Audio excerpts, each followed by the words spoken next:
नमस्कार। आज हम बात करेंगे योग भैरव की। ये महादेव का वो रूप हैं जो कह सकते हैं योग की नींव हैं, और उनकी कहानी वाकई बहुत दिलचस्प है। तो चलिए इस सफर की शुरुआत एक बहुत ही आम सवाल से करते हैं। एक ऐसा सवाल जो शायद हम सब ने कभी ना कभी खुद से पूछा है, खासकर जब हम ध्यान करने बैठते हैं, कि आखिर ये मन एक जगह टिकता क्यों नहीं, क्यों भटकता रहता है। ये एक ऐसी परेशानी है जिससे सब जूझते हैं, और इसका जवाब, हाँ, इसका जवाब एक बहुत ही पुरानी और गहरी कहानी में छुपा है। तो हमारी कहानी शुरू होती है हजारों साल पहले, हिमालय के घने जंगलों में, जहां बड़े बड़े ऋषि मुनि एक बहुत बड़ी मुश्किल में फंसे थे। जरा सोचिए उस माहौल के बारे में। हजारों तपस्वी हैं, ध्यान में बैठने की पूरी कोशिश कर रहे हैं, पर मन तो अपनी ही धुन में है। वो एक जगह टिक ही नहीं रहा। हजारों ख्याल आ रहे हैं, जा रहे हैं। तरह तरह के डर, चिंताएं, वो उन्हें साधना में गहरा उतरने ही नहीं दे रहे थे। मतलब तपस्या में तो कोई कमी नहीं थी, पर मन काबू से बाहर था। तो थक हार कर सारे ऋषियों ने मिलकर महादेव को पुकारा। उन्होंने अपनी पूरी तकलीफ, अपनी पूरी परेशानी उनके सामने रख दी। आप उनकी पुकार में वो बेचैनी महसूस कर सकते हैं, एक साधक का असली संघर्ष, कि भाई इस भागते हुए मन को कैसे रोका जाए, इस पर काबू कैसे पाया जाए। और जब पुकार इतनी सच्ची हो तो जवाब तो आना ही था। ऋषियों की इसी पुकार को सुनकर एक बहुत बड़ा दिव्य हस्तक्षेप हुआ। महादेव ने उनकी इस मुश्किल को हल करने के लिए एक बिल्कुल नया, एक खास रूप धारण किया। और यहां समझने वाली बात यह है कि शिव का ये अवतार कोई मामूली घटना नहीं थी। ये असल में ध्यान में आ रही मुश्किल का एक जीता जागता सीधा सीधा हल था। वो एक गुरु बनकर आए थे, एक ऐसे गुरु जो मन को वश में करने का रास्ता दिखाने वाले थे। अब उनका जो रूप था वो देखने लायक था। शरीर पे सिर्फ भस्म लगी हुई थी, जो वैराग्य का सबसे बड़ा प्रतीक है। कहते हैं उनके तीसरे नेत्र से जैसे ध्यान का अमृत बह रहा था, और उनकी जटाओं से एक अलग ही दिव्य रोशनी निकल रही थी। ये भैरव का वो डरावना या उग्र रूप नहीं था, नहीं, ये एक बेहद शांत, सौम्य और पूरी तरह से योग में डूबा हुआ रूप था। प्रकाश ही प्रकाश। तो सवाल ये उठता है कि योग भैरव ने ऋषियों को सिखाया क्या? उन्होंने मन को काबू करने के लिए कोई मुश्किल पूजा पाठ या कर्मकांड नहीं बताया, नहीं, बल्कि 3 बहुत ही सीधे लेकिन उतने ही गहरे सिद्धांत दिए।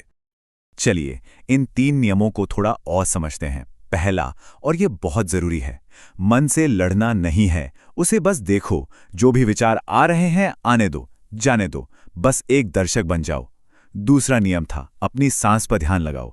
सांस ही शिव है। उन्होंने कहा कि जहां सांस शुरू होती है और जहां खत्म होती है, उसके बीच का जो पल है, बस वही शिव का अनुभव है। और तीसरा, डर को निकाल फेंको, निर्भय हो जाओ। योग भैरव ने यह भरोसा दिलाया कि जो भी साधक सच्चे दिल से अभ्यास करेगा, वो खुद उसकी रक्षा करेंगे। लेकिन बात सिर्फ इन 3 सिद्धांतों पर खत्म नहीं हुई। योग भैरव ने इसके बाद पूरी मानवता को एक ऐसा अनमोल खजाना दिया जिसे हम आत्मज्ञान पाने के लिए एक प्रैक्टिकल गाइडबुक कह सकते हैं। इस ज्ञान को आज हम विज्ञान भैरव तंत्र के नाम से जानते हैं। असल में ये है क्या? ये देवी पार्वती और योग भैरव के बीच एक सवाल जवाब का सिलसिला है। देवी पार्वती सवाल पूछती हैं और योग भैरव जवाब देते हैं। और ये कोई भारी भरकम फिलॉसफी नहीं है, बल्कि ध्यान लगाने के सीधे साधे प्रैक्टिकल तरीके हैं। और इसमें एक संख्या बहुत खास है, 112। योग भैरव ने देवी पार्वती को ध्यान की 1-2 नहीं, बल्कि पूरी 112 अलग अलग तकनीकें बताईं। इन्हें धारणाएं भी कहते हैं। आप ऐसा समझ सकते हैं कि हर तकनीक एक दरवाजे की तरह है, और हर दरवाजा सीधा दिव्यता की ओर खुलता है। मतलब साफ है, हर तरह के इंसान के लिए, हर साधक के लिए कोई ना कोई रास्ता जरूर है।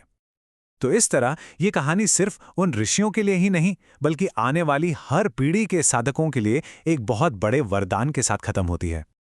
योग भैरव ने एक बहुत ही शक्तिशाली वरदान दिया। उन्होंने कहा, जो भी साधक सच्चे मन से ध्यान करेगा, मैं उसके अंदर ही वास करूंगा।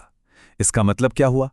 मतलब वो कोई बाहर बैठे देवता नहीं है, बल्कि वो हमारे अंदर की ही शक्ति है, ध्यान की, समाधि की, ज्ञान की, जो हर सच्चे साधक के भीतर जाग सकती है।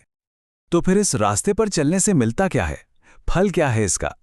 देखिए, सबसे पहले तो मन शांत और स्थिर हो जाता है। डर और रुकावटें खत्म होने लगते हैं। ध्यान अपने आप गहरा होने लगता है, और हर तरह की नेगेटिविटी से एक सुरक्षा कवच बन जाता है। कुल मिलाकर ये आध्यात्मिक तरक्की का एक पूरा पैकेज है। और ये सिर्फ पुरानी बातें या वादे नहीं हैं, ये वो नतीजे हैं जो अभ्यास करने से मिलते हैं। तो चलिए इस चर्चा को एक आखिरी सवाल के साथ खत्म करते हैं।